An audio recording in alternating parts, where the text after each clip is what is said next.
नमस्कार दोस्तों इस वीडियो के अंदर हम देखने वाले हैं शिक्षा मनोविज्ञान के टॉप क्वालिटी के 30 क्वेश्चन। दोस्तों बहुत ही इंपॉर्टेंट क्वेश्चन रहेंगे, आप अंत तक देखिए और अंत में कमेंट करके बताइए 30 में से आपने कितने क्वेश्चन है जो सही अटेंड किए हैं। दोस्तों चलते हैं दोस्तों वीडियो की ओर। आप सभी का मैं स्वागत करता हूं YouTube channel Kuchaman online classes पर। दोस्तों अगर क्वेश्चन पसंद आए तो वीडियो को लाइक और शेयर जरूर कर देना और चैनल को जरूर सब्सक्राइब करना। पहला क्वेश्चन आपकी स्क्रीन पे है दोस्तों, वैयक्तिक भिन्नता का क्या अर्थ है? जो वैयक्तिक भिन्नता होती है उसका अर्थ क्या होता है? ऑप्शन है आपके, दो व्यक्तियों में शारीरिक भिन्नता होना, कोई दो व्यक्ति शारीरिक मानसिक योग्यता और संवेगात्मक दशा में समान और एक जैसे नहीं होते हैं, कोई दो व्यक्ति शारीरिक मानसिक योग्यता में समान एवं एक जैसे होते हैं, उपर्युक्त में से कोई नहीं। वैयक्तिक भिन्नता का अर्थ क्या होता है दोस्तों? वैयक्तिक भिन्नता का अर्थ क्या होता है? दो बी ऑप्शन को पढ़िए, कोई दो व्यक्ति जो शारीरिक मानसिक योग्यता और संवेगात्मक दशा में समान और एक जैसे नहीं होते, ना तो समान होते हैं और ना एक जैसे होते हैं, वही वैयक्तिक भिन्नता होती है। चलते हैं नेक्स्ट क्वेश्चन की ओर। पावलोव ने सीखने के अनुबंधन प्रतिक्रिया सिद्धांत का प्रतिपादन किस पर प्रयोग करके किया था? खरगोश पर, चूहे पर, कुत्ते पर या बंदर पर? तो पावलोव ने अनुबंधन प्रतिक्रिया सिद्धांत का प्रतिपादन कुत्ते पर प्रयोग करके किया था। नेक्स्ट क्वेश्चन में चलते हैं। नेक्स्ट क्वेश्चन है, शिक्षा का समान अर्थ है। शिक्षा का समान अर्थ क्या है दोस्तों? ऑप्शन देखते हैं। एक बालक की जाति, मत, रंग, क्षेत्र और धर्म को आधार न मानते हुए समान शिक्षा मिलनी चाहिए। एक बालक को समान शिक्षा प्राप्त होने के बाद अपनी क्षमताओं को साबित करने के अवसर मिलने चाहिए।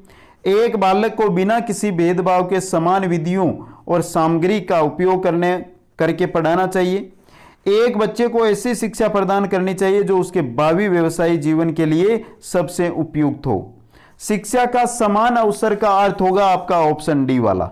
एक बच्चे को ऐसी शिक्षा प्रदान करनी चाहिए जो उसके भावी व्यवसायिक जीवन के लिए सबसे उपयुक्त हो। चलते हैं नेक्स्ट क्वेश्चन की ओर।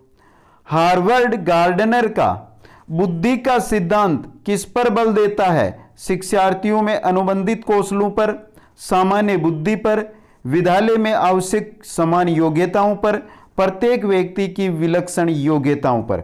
जो हार्वर्ड गार्डनर है, गार्डनर का जो बुद्धि का सिद्धांत है दोस्तों, वो प्रत्येक व्यक्ति की विलक्षण योग्यताएं हैं उन पर बल देता है। डी ऑप्शन सही रहेगा। नेक्स्ट क्वेश्चन में चलते हैं। प्रतिभाशाली विद्यार्थी हैं अभिसारी चिंतक, अपसारी चिंतक, बहिर्मुखी या बहुत परिश्रमी? प्रतिभाशाली अपसारी चिंतक विद्यार्थी होते हैं। नेक्स्ट क्वेश्चन में चलते हैं। विद्यालय को किसके लिए वैयक्तिक भिन्नताओं को पूरा करना चाहिए? जो विद्यालय है उसको किसके लिए जो वैयक्तिक जो भिन्नताएं हैं उनको पूरा करना चाहिए? ऑप्शन देखिए आपके। पहला ऑप्शन है वैयक्तिक शिक्षार्थी को विशिष्ट होने की अनुभूति कराने के लिए, वैयक्तिक शिक्षार्थियों के मध्य खाई को कम करने के लिए, शिक्षार्थियों के निष्पादन और योग्यताओं को समान करने के लिए, यह समझने के लिए कि क्यों शिक्षार्थी सीखने के योग्य या अयोग्य है। तो वैयक्तिक भिन्नताओं को पूरा, ऑप्शन डी वाला आपका ऑप्शन सही रहेगा। यह समझने के लिए पूरा करना चाहिए कि क्या जो शिक्षार्थी है वो सीखने के योग्य है या अयोग्य है। नेक्स्ट क्वेश्चन की ओर चलते हैं। निम्न में से कौन सा बुद्धि के मापन में प्रयोग नहीं किया जा सकता? प्रश्न का उत्तर देने में लगने वाला समय, विद्यार्थी की अनुकूलन क्षमता, विद्यार्थी की शिक्षक का ध्यान आकर्षित करने की योग्यता, पियाजी संबंधी कार्य। तो क्वेश्चन को समझे पहले, कौन सा है जो बुद्धि के मापन में प्रयोग नहीं किया जा सकता है? कौन सा? तो ऑप्शन सी देखिए यहां पे, विद्यार्थी की शिक्षक को ध्यान आकर्षित करने की योग्यता। अब कैसे भी आप अगर ध्यान आकर्षित करते हैं शिक्षक का तो वो बुद्धि मापन का प्रयोग नहीं है दोस्तों। नेक्स्ट क्वेश्चन में चलते हैं। निम्न में से कौन सा मूल्यांकन का प्रकार नहीं है? मानक, निर्माणात्मक, योगात्मक, CCE। मूल्यांकन का प्रकार कौन सा नहीं है? मानक नहीं है दोस्तों। बाकी तीनों के तीनों है जो मूल्यांकन के प्रकार है। नेक्स्ट क्वेश्चन में चलते हैं। शैशव काल की अवधि है जन्म से 1 वर्ष, जन्म से 2 वर्ष, जन्म से 3 वर्ष, 2 से 3 वर्ष तक। तो शैशव काल रहता है दोस्तों जन्म से 2 वर्ष के मध्य। ऑप्शन बी आपका सही रहेगा। नेक्स्ट क्वेश्चन में चलते हैं। कक्षा अध्यापक ने राघव को अपनी कक्षा में अपने कीबोर्ड पर स्वयं द्वारा तैयार किया गया मधुर संगीत बजाते हुए देखा। कक्षा अध्यापक ने विचार किया कि राघव में बुद्धि उच्च स्तरीय है। कौन सी बुद्धि? स्तनिक, शारीरिक गतिबोधक, संगीतमयी या भाषाही। तो जो राघव है उसके अंदर कौन सी बुद्धि है जो उच्च स्तरीय है दोस्तों? संगीतमयी बुद्धि दोस्तों। नेक्स्ट क्वेश्चन में चलते हैं। नेक्स्ट क्वेश्चन है सृजनात्मकता मौलिक परिणामों को अभिव्यक्त करने के मानसिक प्रक्रिया है। यह कथन किसका है? जो सृजनात्मकता है वो मौलिक परिणाम है, उनको अभिव्यक्त करने की मानसिक प्रक्रिया है। यह कथन किसका है? कोल एवं ब्रूस का, ड्रेवहल का, डीहान का या क्रो एवं क्रो का। तो यह कथन किसका है? क्रो एवं क्रो का है दोस्तों। नेक्स्ट क्वेश्चन में चलते हैं। विकास का अर्थ क्या है?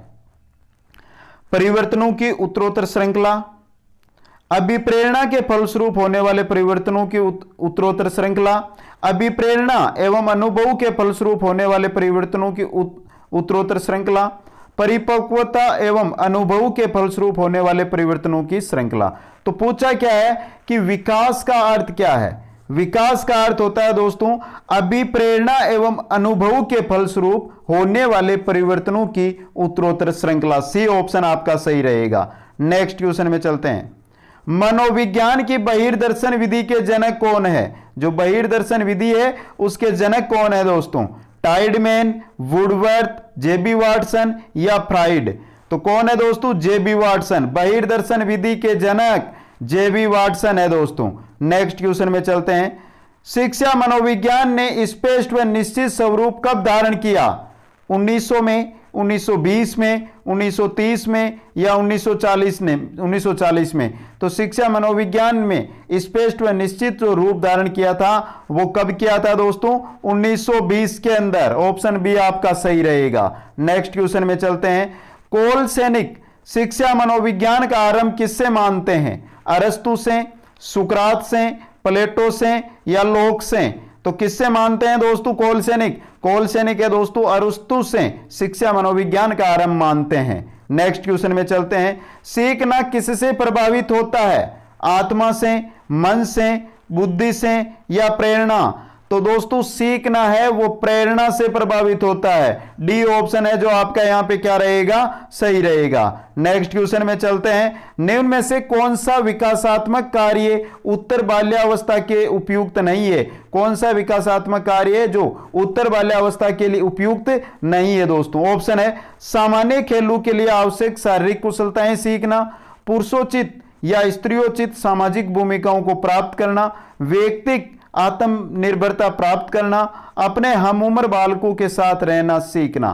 कौन सा कार्य है जो विकासात्मक कार्य है जो उत्तर बाल्यावस्था के उपयुक्त नहीं है दोस्तों? तो बी ऑप्शन देखिए, पुरुषोचित या स्त्रियोचित सामाजिक भूमिकाओं को प्राप्त करना। बाकी तीनों के तीनों जो कार्य हैं वो बाल्यावस्था के उपयुक्त है। नेक्स्ट क्वेश्चन में चलते हैं।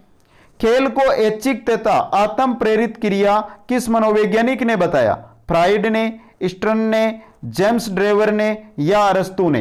तो किसने बताया था? स्टर्न ने। खेल को ऐच्छिक और आत्म प्रेरित क्रिया स्टर्न ने बताया था। नेक्स्ट क्वेश्चन में चलते हैं। निम्न में से समाजमिति विधि के प्रणेता है हर्बर्ट, जीन पियाजे, जे.एल. मोरेनो या फिर थोरनडाइक। समाजमिति विधि के प्रणेता कौन है? जे.एल. मोरेनो। सी ऑप्शन आपका सही रहेगा। चलते हैं 20 नंबर क्वेश्चन की ओर। किशोरावस्था में संवेगों की तीव्रता किस प्रकार प्रकट होती है? किशोरावस्था के अंदर जो संवेग है उनकी तीव्रता है वो किस प्रकार प्रकट होती है दोस्तों? प्रतिकूल पारिवारिक संबंध से, व्यवसाय की समस्या से, नई परिस्थितियों के समायोजन से, उपरोक्त सभी। तो उपरोक्त सभी प्रकार से किशोरावस्था में संवेगों की तीव्रता प्रकट होती है। नेक्स्ट क्वेश्चन में चलते हैं। मारिया मोंटेसरी पद्धति में शिक्षा किस माध्यम से दी जाती है? गीतों द्वारा, खेलों द्वारा, उपहारों द्वारा या उपरोक्त सभी द्वारा।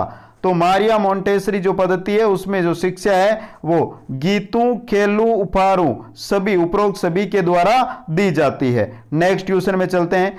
निम्नलिखित में से अधिगम का सिद्धांत नहीं है, कौन सा नहीं है? संबंधवाद का सिद्धांत, डॉपलर सूज का सिद्धांत, अनुकूलित अनुक्रिया का सिद्धांत या पुनर्बलन का सिद्धांत? तो सामने ही दिखाई दे रहा है दोस्तों यहां पर, तो डॉपलर का सिद्धांत, ये अधिगम का सिद्धांत नहीं है, बी ऑप्शन आपका सही रहेगा। नेक्स्ट क्वेश्चन में चलते हैं। वह प्रथम अमेरिकी मनोवैज्ञानिक जिसने पशुओं पर सर्वप्रथम प्रयोग किया, तो सर्वप्रथम कौन सा अमेरिकी मनोवैज्ञानिक है जिसने पशुओं पर प्रयोग किए थे? बागले, कोहलर, थोरनडाइक या पावलोव? तो आपका सही आंसर रहेगा थोरनडाइक। बहुत ही इंपॉर्टेंट क्वेश्चन है दोस्तों ये। नेक्स्ट क्वेश्चन की ओर चलते हैं। बहिर्मुखी प्रवृत्ति के व्यक्ति होते हैं सामाजिक एवं मित्रतापूर्ण व्यवहार के धनी, तनाव मुक्त, 1 व 2 दोनों, उपरोक्त में से कोई नहीं। तो क्वेश्चन को देखिए दोस्तों, क्वेश्चन नंबर क्या कहता है कि बहिर्मुखी प्रवृत्ति के जो व्यक्ति है वो दोस्तों सामाजिक एवं मित्रतापूर्ण व्यवहार के धनी होते हैं, तनाव से मुक्त होते हैं। 1 व 2 दोनों ऑप्शन आपके सही रहेंगे, सी ऑप्शन सही है यहां पर। नेक्स्ट क्वेश्चन में चलते हैं। गेस्टाल्ट के सिद्धांत का शिक्षा में अनुप्रयोग है। गेस्टाल्ट के सिद्धांत का शिक्षा में क्या अनुप्रयोग है दोस्तों? देखते हैं।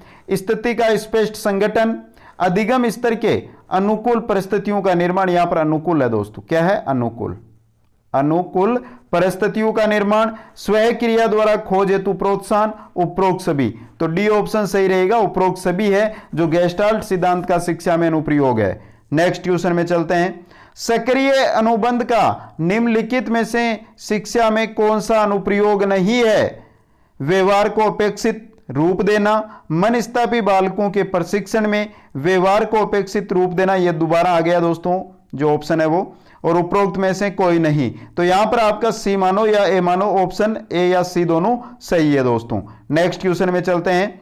एक आदर्श अध्यापक में पाया जाने वाला गुण है लोकतंत्रात्मक दृष्टिकोण, विषय वस्तु पर अधिकार, बाल मनोविज्ञान का ज्ञान, ये सभी। तो एक आदर्श अध्यापक है उसमें पाया जाने वाला गुण है, कौन सा गुण है दोस्तों? लोकतंत्रात्मक जो दृष्टिकोण है ये भी है, विषय वस्तु पर अधिकार भी होना चाहिए, बाल मनोविज्ञान का ज्ञान भी होना चाहिए, ये सभी। डी ऑप्शन आपका सही रहेगा। नेक्स्ट क्वेश्चन में चलते हैं। चिंतन संज्ञानात्मक पक्ष में एक मानसिक क्रिया है, यह कथन किसका है? डीवी का, गिलफर्ड का, क्रूज का या रोस का? जो चिंतन है वो संज्ञानात्मक पक्ष में एक मानसिक क्रिया है, ये ऐसा किसने कहा था? रोस ने कहा था। डी ऑप्शन आपका सही रहेगा। नेक्स्ट क्वेश्चन में चलते हैं दोस्तों। यह आवश्यक नहीं है कि उच्च बुद्धि लब्धि वाले बच्चे में भी उच्च होंगे। क्या? सर्जनशीलता, अच्छे अंक प्राप्त करना, विश्लेषण करना, अध्ययन करना। तो यह आवश्यक नहीं है दोस्तों कि उच्च बुद्धि लब्धि वाले बच्चे भी सर्जनशीलता में भी उच्च होंगे, नहीं भी हो सकते हैं। ए ऑप्शन आपका सही रहेगा। चलते हैं अंतिम क्वेश्चन की ओर दोस्तों। अहम निर्देशित होता है किससे? सुख के सिद्धांत द्वारा, वास्तविकता सिद्धांत के द्वारा, आदर्शवादी सिद्धांत द्वारा, सामान्य सिद्धांत द्वारा। तो अहम निर्देशित किससे होता है? वास्तविकता के सिद्धांत के द्वारा। बी ऑप्शन आपका सही रहेगा। तो एक बार सभी साथी एक कमेंट करके बताओ 30 में से कितने क्वेश्चन है जो आपके क्या हुए हैं? सही हुए हैं दोस्तों। और जिन साथियों ने अभी तक लाइक, शेयर और चैनल को सब्सक्राइब नहीं किया है वो सभी साथी ये कार्य भी जल्दी से कर दें। बहुत बहुत धन्यवाद आप सभी को।